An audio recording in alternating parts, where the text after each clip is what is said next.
Good afternoon. This is Jack Branch coming to you from Covington, Louisiana. I'm actually starting this show. This is the first one, the Healthy Wealth Show.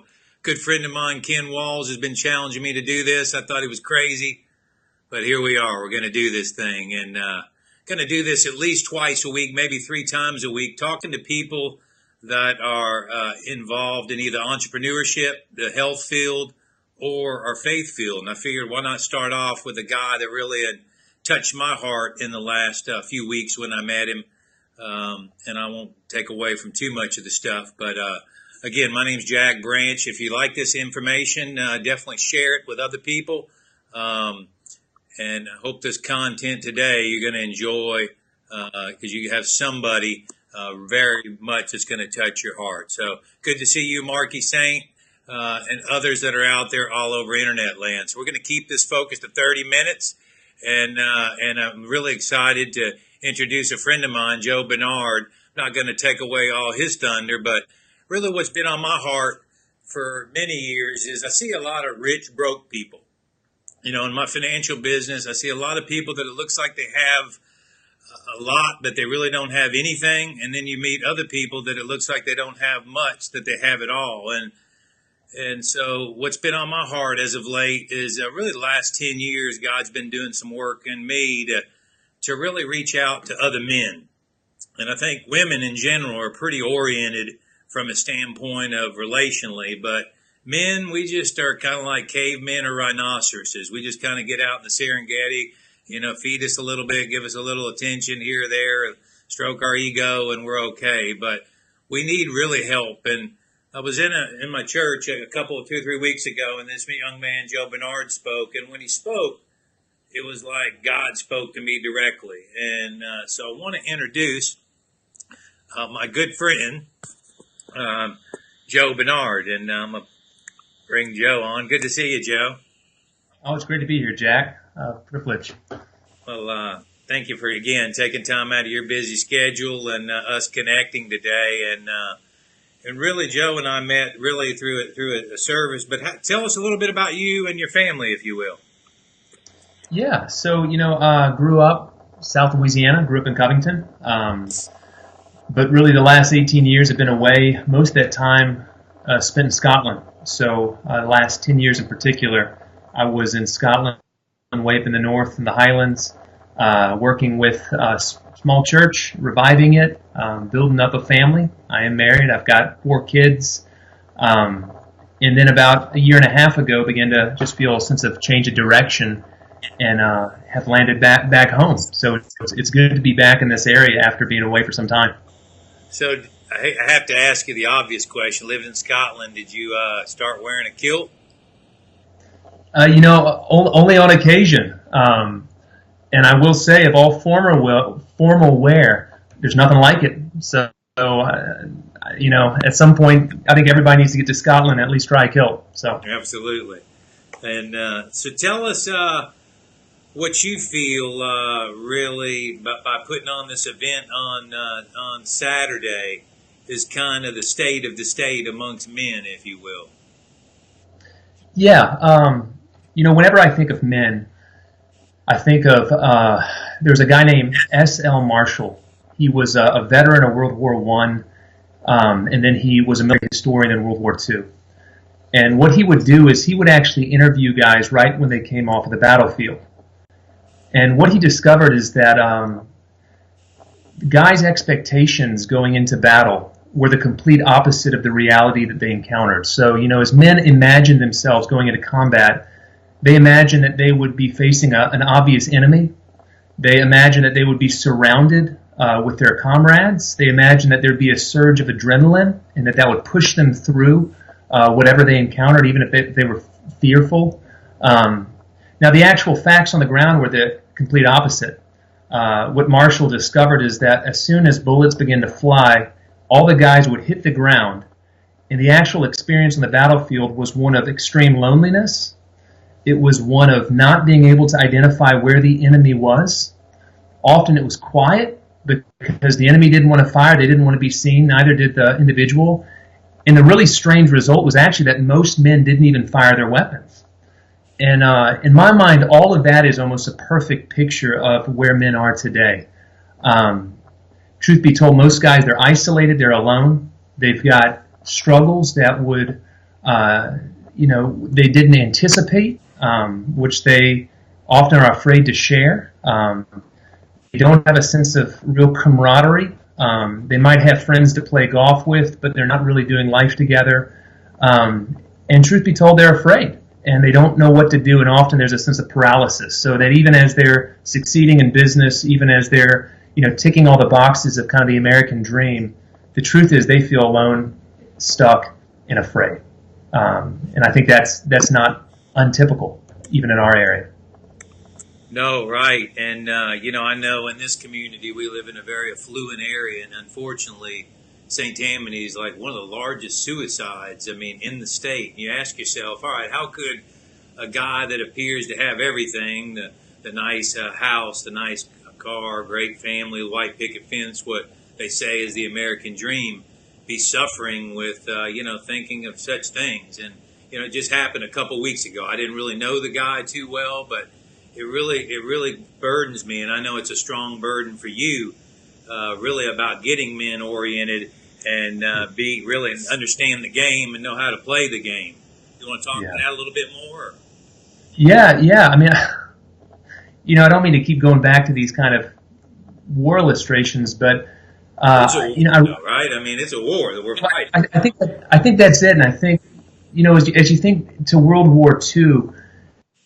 What you had in World War II is you had, the replacements. You had this second wave of guys who, the first guys that hit the beaches, they'd been through basic training, and in some sense they were ready. And then, the guys that replaced them, in many cases, were just entirely unprepared. And as a result, they ended up being casualties. And I just think exactly what you're saying. The evidence is there, whether it's depression, often unadmitted, but if you just look at the number of guys that are depressed, if you look at the number of not just suicide rates among older guys, but even young guys in their 20s, guys that still have so much in their future. If you look at addiction, an often underlying addiction is a real unaddressed need or a real unaddressed pain. The symptoms are obvious and they're everywhere. And this isn't just guys outside the church. It's not like Christians have it sorted. The truth is the reality is much more stark, even within churches, than I think what people are willing to admit. So the problem is evident. I think only someone who is blind could ignore the reality that guys need help. And the question is just, what kind of help do they need? Yeah, and will they really reach up for help, or does their pride keep them stuck in their own misery? And I think you hit the nail right on the head. This isn't just for guys that don't know their faith, if you will. It's even more evident among pastors. They don't know where to go. Yeah. They don't have an outlet to go because, God forbid, if they open themselves up, what will people think? And it's that lie that continues to keep people stuck and treading water and really doing life in the shallow end versus the deep end. And I tell you, after the last 10 years, what I've experienced in my life and my own journey, I don't want to play in the kiddie pool any longer. And I know you don't as well. And that's kind of what your heart's leading you back to this area and so forth and so on. So what kind of guys would you envision need to come check out this event that you're doing on Saturday here at Gill's Bar? From, it's just an 8:30 to 10:30. What kind of men are you really looking for? Yeah, I think the mark is hunger. It's interesting, when Jesus begins his most famous speech of all, when he begins his Sermon on the Mount, he says, "Blessed are the poor in spirit." Blessed are those that know their need. And I think to me that's the criteria. Are you a guy who, in some sense, thinks, I need to get my life back on track, or there's more? I've tried the things that are obvious. I've tried, money, sex, pleasure, But there's got to be something else. Or you're a Christian, and again, you think again. There's more available to me in Christ. If a guy's hungry, if there's that sense of hunger within him, those are the guys I want to recruit to this event. Yeah, exactly. Because there's so many programs. Most of all in these churches, we've been program out. And I know that's not your hope, is to be quote unquote another men's ministry, but really one that gets really to the heart and to the depth of a man's being. And tell me more about what that looks like, where you see this thing. I know you don't want to get yourself too far ahead, but where would you envision that, in this area, just from casting vision going forward, kind of breaking down, not letting it be a church function event, but really a man-sanctioned event? Yeah, well, I think when we're talking, and now we're talking really about Christian discipleship, we have to realize that there's no shortcut. There's no program. There's not a method. There's not a technique that's going to take us from immaturity to maturity. And I know you and I have talked about this before, but this idea that it's really a quest, and it's a quest in that sense that it's life absorbing. And if we want to make it our pursuit to become mature spiritual leaders, this is a hill that we're going to be climbing from whenever we engage in that quest until our last breath is expired. And so what you're looking for guys who share the same sense of destination in life. So these are guys who they want to grow into the image of Christ. They want to become like Christ. They want to know Christ. And what they're willing to do is they're willing to band together in a way that they can encourage, in a way they can affirm, in a way they can challenge, in a way they can hold each other accountable, that they're going to travel together. And I think that's what so often is missing is a real sense of, call it spiritual camaraderie, call it spiritual friendship, call it, we're on a journey together, and I'm not going to let you not get there, you're not going to not let me get there. We're going to get there together. We're going to leave no man behind. And I'm going to love you enough to encourage you when you need encouragement, and to correct you when you need a correction. But we're going to get there together. I mean, that's what parents do, right? I mean, we love our kids, and I think our whole society has gotten into the notion, and we shouldn't be surprised. I mean, when we look at the dominion, who really rules this world, I guess as Christians or followers of Christ, and we get surprised so often for what is going on in the world, yet we shouldn't be if we read the good book and we study really what's going to unfold. But, to be that light, to be that salt in this darkness is probably more crucial than ever. And I heard a guy speak the other day, and he was just talking about even the election. We get so caught up in Republican, Democrat, and everything. I think we're really closer together than we really might believe we are. Yeah. Your thoughts on that? Yeah. Well, I think there's all kinds of things that can really distract us, which can siphon away, our emotions, our energy, our attention. I don't know if this is what you're thinking about or not, but something you said triggered it. Is just the way guys just need clear, straight answers. Right. There's so much stuff and things out there trying to sell products to us, and what guys just need, they need the truth. Yeah. And a lot of the things that are so important, I think, when it comes to this journey and this quest is, we need to just be told, it's going to be hard. This life is going to be hard. We're going to encounter suffering. God's going to let things happen to us that we wish He wouldn't, but that it's not without a purpose. And this is the real stuff that we're going to grow up underneath. He's going to use this to make us better. And that just goes back to that point of why we need each other in this process. It's amazing how women are just so involved in every aspect of our life. But you and I I think you and I are kind of starting off on a different foot, because we are open and raw and willing. But so often, so many of my friends, quote unquote friends, it's just surface level. It's just, it's like grunting, like a bunch of animals instead of human beings. And we really need to be intentional, as you say, and work this thing out together, because we desire it, we want it, we just don't know how to do it. And a lot of times our dads haven't demonstrated that, not necessarily their fault of their own, but then they came out of a generation that just wasn't present as well. So it's really up to us to change the future by making some habits and changes ourselves for our families and our families' families for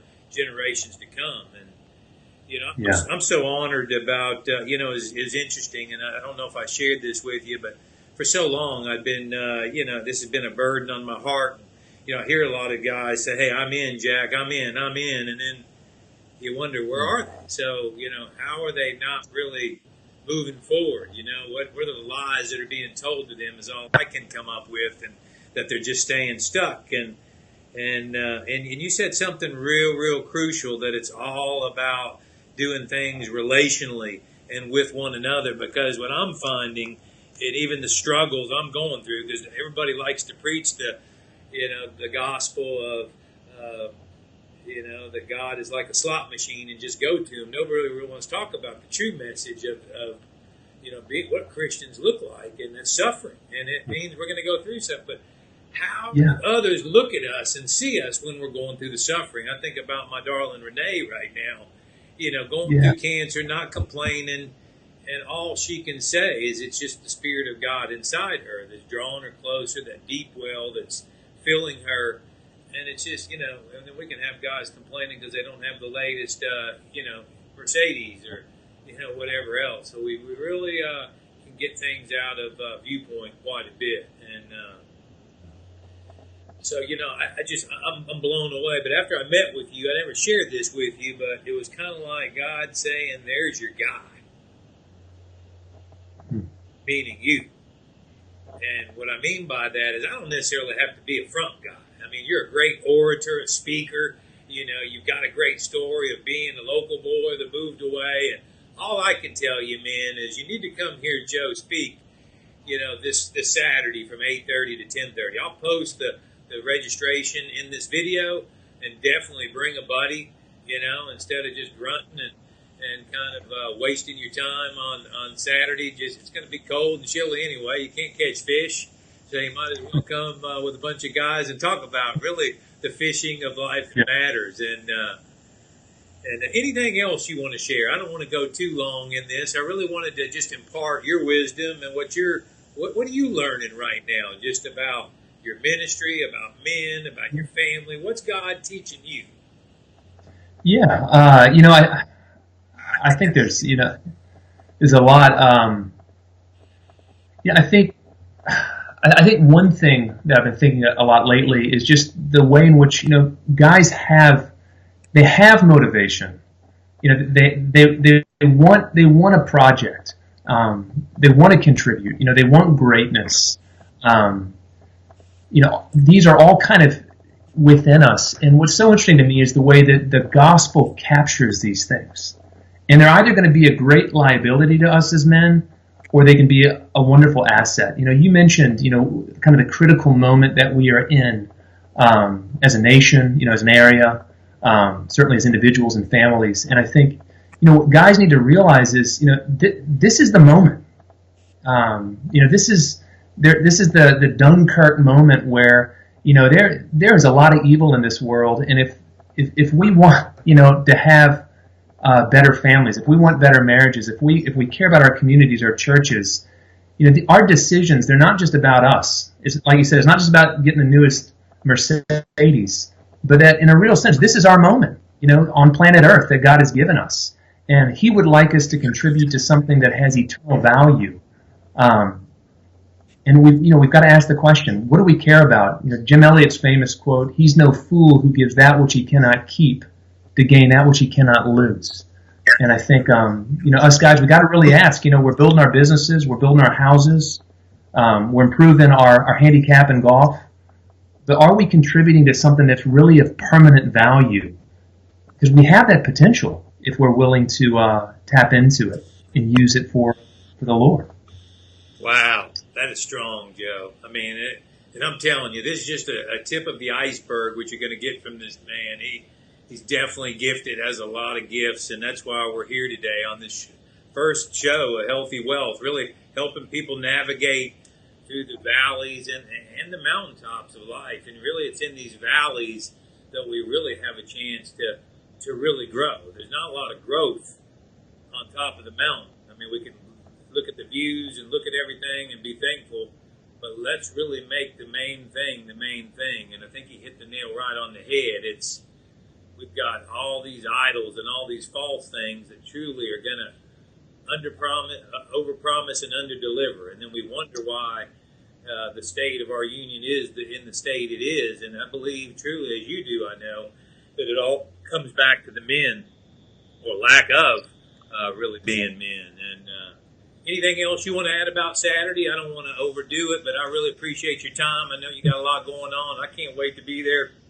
I know I've got a dozen guys coming, and I would challenge all you guys that tell me you're in the game to get out of the press box, come down the steps, and get on the field. And let's start talking about true things that we can do in our community to really make it a better place for our families and our churches. And let's not worry about it. If you're going to the Catholic Church, you're going to the Methodist Church, Baptist Church, the pink, yellow, purple, whatever color, we want all men. It doesn't matter, because I think what happens so often is we allow our denomination and the place we hang to almost be like a Crips and Blood story in L.A.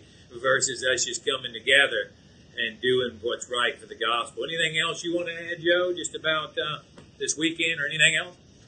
Yeah, no, it'll be 8 o'clock start time. So 8 o'clock, 10:30, Gills Bar, downtown Covington. We're going to start prompt. We're going to get you out on time. So there'll be plenty of time for the rest of your Saturday. But, if you're willing to be challenged, if you're willing to rethink some of the real big key questions in life, then, my encouragement, come on out. And if it's, doesn't change your thinking, then somehow I've failed you. So I guarantee it's going to change your thinking. And, Joe, thank you for your time today, and I look forward to, us using some of this technology in the future just to, again, help people through the valleys and the mountaintops of life, so you can not get things out of in distortion, and bring it into the clearness, so you can look at things through a whole different lens. And I appreciate you guys tuning in today, and stay tuned again for the next episode of Healthy Wealth, where we're going to really dive in to people and try to help you one speaker at a time. God bless you. Thank you, Joe, and thank you all. Have a great day. Okay.